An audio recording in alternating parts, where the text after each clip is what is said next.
हाँ जी, class 10th NCERT के लिए बैलेंसिंग ऑफ इक्वेशंस हैं। ठीक है, जिसमें एक इक्वेशन दी हुई है 8 नंबर क्वेश्चन पे। Potassium bromide plus barium iodide it will form potassium iodide plus barium bromide. Question है कि इस इक्वेशन को आपको बैलेंस भी करना है और साथ में आइडेंटिफाई करना है कि ये कौन सी टाइप की इक्वेशन है। ठीक है, तो देखने से पता चल रहा है कि पोटाशियम जो है उसको डिस्प्लेस कर दिया है बेरियम ने। पोटाशियम आयोडाइड बन गया है और बेरियम ब्रोमाइड बन गया है। इसका मतलब ये डबल डिस्प्लेसमेंट रिएक्शन है। ठीक है, डबल डिस्प्लेसमेंट रिएक्शन है। अब इसकी बैलेंसिंग भी करेंगे। ठीक है, डबल डिस्प्लेसमेंट रिएक्शन है। अब इस रिएक्शन को पहले लिखना पड़ेगा बैलेंसिंग करने से पहले। रिएक्शन किस तरह से है? पोटाशियम ब्रोमाइड, जो पोटाशियम है उसका फॉर्मूला क्या होता है? के, ब्रोमाइड का बी आर, तो बन गया K B R plus barium iodide BaI2, क्योंकि बेरियम के ऊपर +2 होता है, इसकी वैलेंसी 2 होती है, इसलिए आयोडीन के साथ 2 आया है। और पोटाशियम आयोडाइड दोनों की वैलेंसी 1 थी इसलिए। और barium bromide BaBr2 again because Ba valency is +2। Next आएगा, इसको बैलेंस करेंगे, एटम लिखेंगे। एटम्स में सबसे पहले आ रहा है के, पोटाशियम, ब्रोमीन, बेरियम और आयोडीन। पोटाशियम जो है ये हमें पता है अल्कली मेटल है, उसकी +1 वैलेंसी है। ब्रोमीन हैलोजन है। ठीक है, ये ग्रुप 2 में आता है। और आयोडीन भी हमारा हैलोजन है। क्लियर? इतना क्लियर है? नेक्स्ट देखेंगे, लेफ्ट हैंड साइड में इसके कितने एटम्स हैं? के का 1 है, ब्रोमीन भी 1 है, बेरियम भी 1 है, लेकिन आयोडीन 2 है। राइट हैंड साइड में चेक करते हैं। राइट हैंड साइड में के, पोटाशियम 1 है, आयोडीन 1 है, बेरियम और ब्रोमीन 1 है। बेरियम Ba1 है, लेकिन जो ब्रोमीन है वो 2 है। ठीक है, अब इसको बैलेंस करना पड़ेगा। बैलेंस करने के लिए हम देख रहे हैं कि हमारे पास ये जो Br है, ठीक है, इसके साथ हमें 2 से मल्टीप्लाई करना पड़ेगा, तभी ये बैलेंस होएगा। तो हम सबसे पहले इसी को बैलेंस करते हैं। 2 के साथ मल्टीप्लाई किया, Br देखेंगे लेफ्ट हैंड साइड ये है, लेफ्ट हैंड साइड में Bar ये है, तो यहाँ 2 लगा देंगे। क्लियर? अब चेक करेंगे कि क्या चेंजेस आए हैं। अगर हम इसी पे आप चाहो तो चेंजेस कर सकते हो। आपने नया टेबल बनाना है तो नया टेबल बना लो, बना इसी पे भी आप चेंजेस कर सकते हो। ठीक है, जैसे पोटाशियम अब हमारा क्या है? 2 है। क्लियर? ब्रोमीन कितना है? 2 है। Ba और I में कोई चेंज नहीं आया, इसलिए as it is. Right hand side में कोई चेंज नहीं था, इसलिए मैं सेम वही लिख रही हूं। ठीक है, अब देखो हमारे पास के और आई, ये दो बैलेंस नहीं है। के और आई, अगर बैलेंस ही कौन सी साइड के नहीं है? राइट हैंड साइड के। ये हमारी राइट हैंड साइड है। राइट हैंड साइड के और आई बैलेंस नहीं है। ये है के और आई। और के और आई by chance right hand side में कैसे हैं? इकट्ठे हैं दोनों। तो जैसे हम पहले स्टेप फॉलो करते थे, पहले वाली इक्वेशंस में जैसे हमने सीखा है कि जब ये दोनों एटम इकट्ठे हैं तो हमें दोनों को ही 2 बनाना है, तो सिंपली हम क्या करते हैं, एक के साथ 2 से मल्टीप्लाई कर देते हैं, तो दूसरा अपने आप ही 2 बन जाएगा। मैंने क्या किया, के को 2 से मल्टीप्लाई कर दिया। जब मैंने के को 2 से मल्टीप्लाई किया, उससे टाइम जो आई था वो कैंसल होके 2 की जगह अब बन चुका है, सॉरी 1 की जगह बन चुका है 2। और ऐसा करने के बाद ही हमारी ये पूरी की पूरी इक्वेशन जो है वो बैलेंस हो जाती है। आप चेक कर लो, के यहाँ पे 2 है, यहाँ 2 है, Br2 है, यहाँ पे 2 है, Ba1 है, यहाँ पे 1 है, और I2 है, और यहाँ पे भी अब I2 है, क्योंकि जो 2 लगाया है ये दोनों के साथ मल्टीप्लाई होएगा, के साथ भी होगा और I के साथ भी होएगा। जैसे मैथमेटिकल एक्सप्रेशंस में x प्लस वाई के साथ 2 लगा होता है, और 2 जो है x के साथ भी मल्टीप्लाई होता है और y के साथ भी मल्टीप्लाई होता है, कुछ इसी तरह से। ठीक है, अब करते हैं नेक्स्ट इक्वेशन। हाँ जी स्टूडेंट्स, तो नेक्स्ट इक्वेशन है zinc carbonate, it will form zinc oxide and carbon dioxide. Zinc carbonate का फॉर्मूला होता है ZnCO3, साथ में उन्होंने सॉलिड भी लिखा हुआ था ब्रैकेट में सॉलिड, ये उसकी स्टेट बताई होती है, यहाँ पे उन्होंने लिखा हुआ है सॉलिड।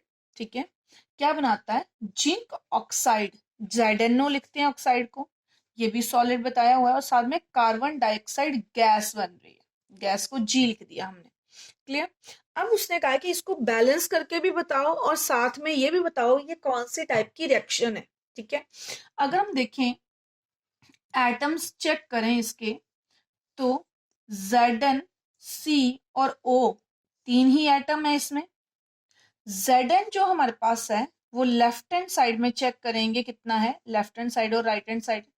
आप चाहो तो रिएक्टेंट एंड प्रोडक्ट भी लिख सकते हैं।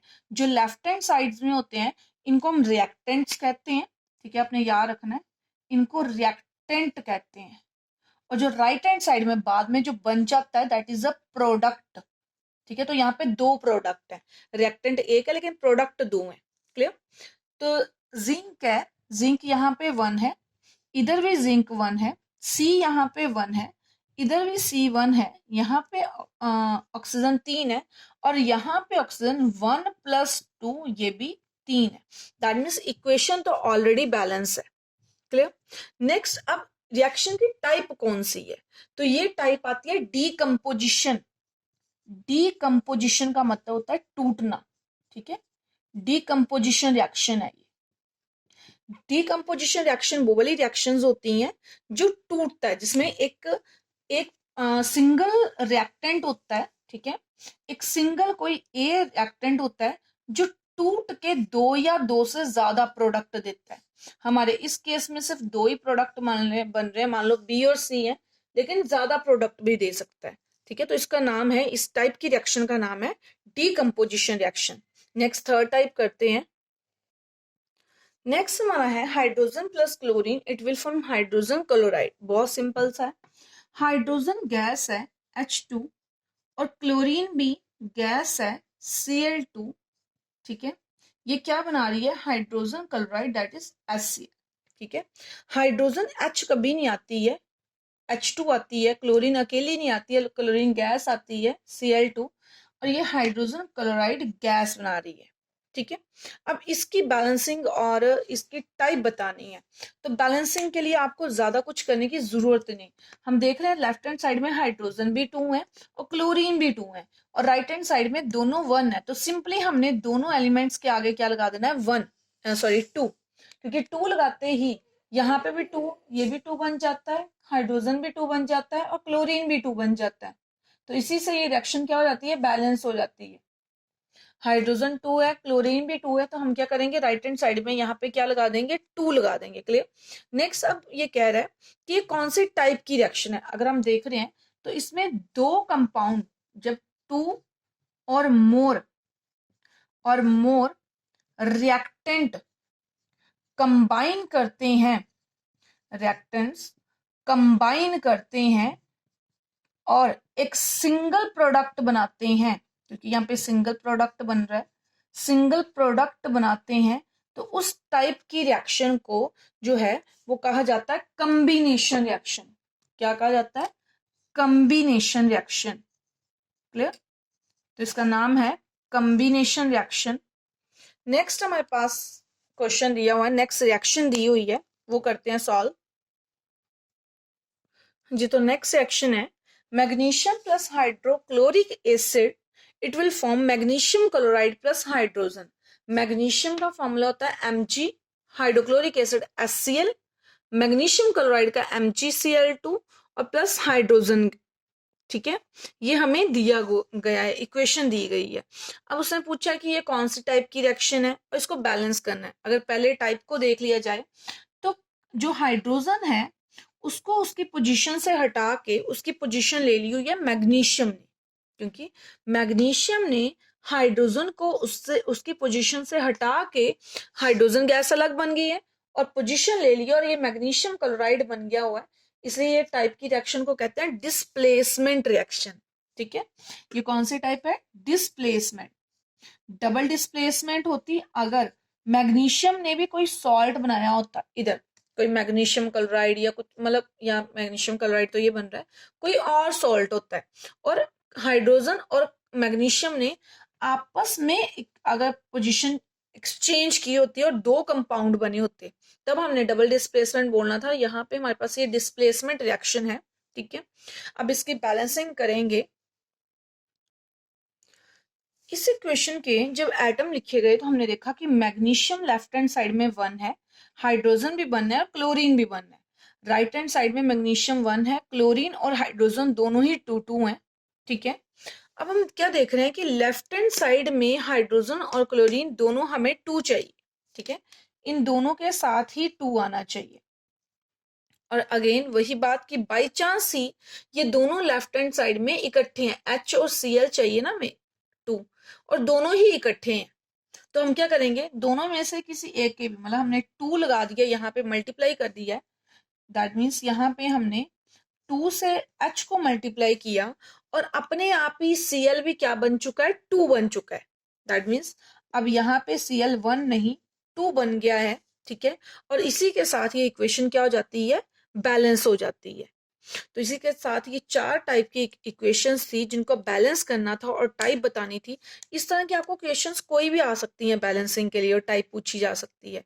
आपको कंप्लीट अंडरस्टैंडिंग होनी चाहिए कि हमने एक्चुअल में बैलेंसिंग करनी किस तरह से।